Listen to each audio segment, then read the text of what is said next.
Last year when Samsung didn't make an FE version of the S22, I thought that line was done for good.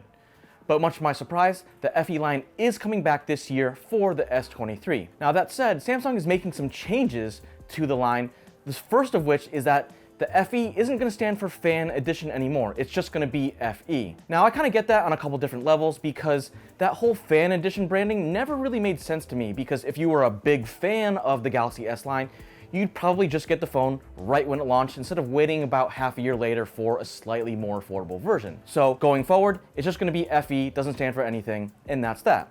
Cool. The other big thing is that instead of just getting an S23 FE only, we're getting 2 other additions to the line, which makes it more of a whole family of FE products. So now on top of the phone, we're also getting the Tab S9 FE and the Tab S9 FE Plus, along with the Galaxy Buds FE, which, as you can probably guess, are a cheaper version of their mainstream earbuds. Of course, because we're here at Samsung's flagship store in New York City, Samsung 837, they have them on display for us to check out, so let's have at it.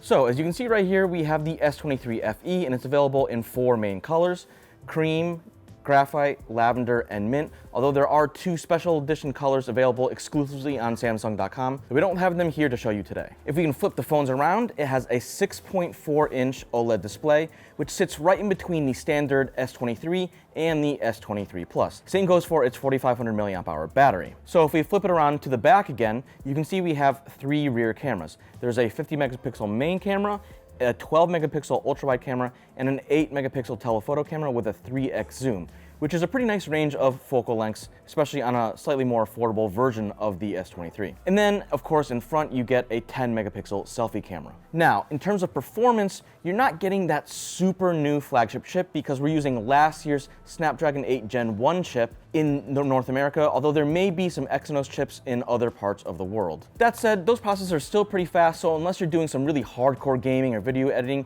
you probably won't notice a huge difference in terms of overall performance. You also get an in-screen fingerprint sensor, and unlike a lot of less expensive Galaxy A series phones, you get glass in back. Except on this model, it's Gorilla Glass 5 instead of Victus like you get on the full S23 line. But, you know, coming from the main S23 line, we're kind of looking at a known quantity. You still get 120 Hz refresh rate, which is great, and you get a silver matte finish on all the sides, except for on the graphite model, which comes with a slightly darker more gunmetal hue. Now the big thing is that with this being the FE model, it is going to be a slightly more affordable. Now Samsung hasn't confirmed that exact price just yet, but we are expecting between $100, maybe $200 discount compared to the standard S23 model. But as always, check back with Engadget for official confirmation when we have those figures. Next, we have the Galaxy Tab S9 FE and S9 FE Plus, which start at $449 and are available as Wi-Fi only models, though you can also get the smaller version with 5G connectivity. Now, just like the standard Tab S9, the FE models come with a 10.9 or 12.4-inch display. The difference is that these are LCD displays, not OLED, though they still look great, and the refresh rate caps out at 90 Hz instead of 120 Hz like you get on the more premium models. Another small difference is that you only get stereo speakers on these models instead of the quad speakers models that you get on the full Galaxy Tab S9 line. Inside, the Tab S9 FE is based on an Exynos 1380 chip with 8 or 12 gigs of RAM and up to 256 gigs of storage. You also get a big 10,090 mAh battery, which Samsung says should provide around 20 hours of video playback. A couple interesting notes is that even though this is the most affordable version of the Galaxy Tab S9 family, you still get IP68 water resistance, which is really nice for everyday durability. You also get an included S Pen, and if I pick up the tablet and kind of flip around back, you'll see it attaches magnetically, and that's how it charges. So it's really nice, easy to use, and it tucks neatly out of the way when you're not actively using it. Another important thing is that the Plus model comes with 2 rear cameras instead of just 1 on the smaller 11-inch model.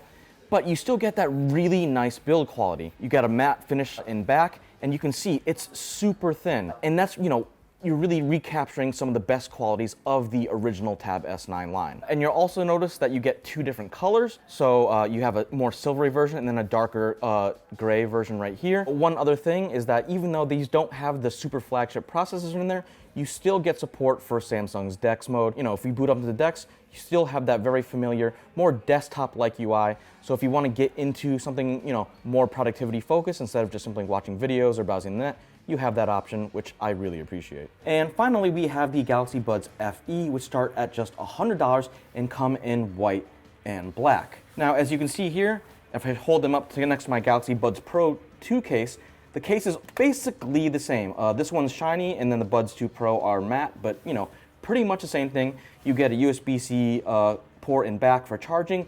The one big difference is that you don't get support for wireless charging. You're gonna be restricted to wired charging only. Thankfully, you still get active noise cancellation and support for ambient sound, which passes through noises from the outside world. And even resistance is the same compared to the standard Galaxy Buds 2 with an IPX2 rating, which is good for protecting against splashes and light rain, but not much more than that. You can see the design is a tiny bit different from the standard Galaxy Buds 2. The touch panel right here area is a little bit flatter, which is one change that Samsung made based on user feedback.